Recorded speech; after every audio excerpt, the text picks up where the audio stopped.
ડાંગ જિલ્લામાં વઘઈ તાલુકામાં સમાવિષ્ટ વિસ્તારમાં ગ્રુપ ગ્રામ પંચાયતના તલાટી કમ મંત્રી રસીલા ગાવિતના તાબા હેઠળ જાહેર શૌચાલયમાં કામમાં નકરી વેટ ઉતારવામાં આવી છે। તે બાબતે પત્રકારની નજર સમક્ષ માલ મટીરિયલના ઢગલા વિશેની વાત કરવામાં આવી, છતાં માલ મટીરિયલનો બદલાવ શક્ય નથી।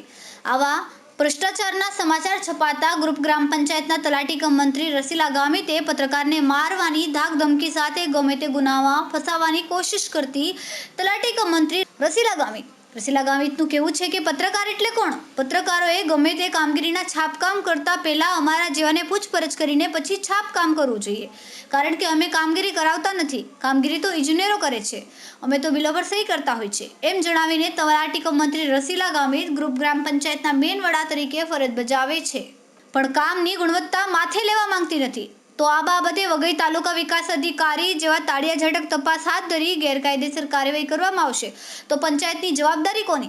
તે ભવિષ્યનો સમયને જાગતો કરે એવી પત્રકારોની માંગ ઉઠવા પામી છે। જો સંબંધિત અધિકારીઓ દગડી આંબા ગ્રુપ ગ્રામ પંચાયતના તલાટી કમ મંત્રી રસીલા ગામિતના તાબા હેઠળની કામગીરીમાં તપાસ નહીં કરવામાં આવે તો પત્રકારોને ધમકાવવામાં આવતી તલાટી કમ મંત્રી રસીલા ગામિતના તાબા હેઠળની કામગીરીમાં પત્રકારોની બાજ નજર રહેશે, એમાં કોઈ બે મત નથી। Reporter Ramesh Mahala, Tehelka news, Dang.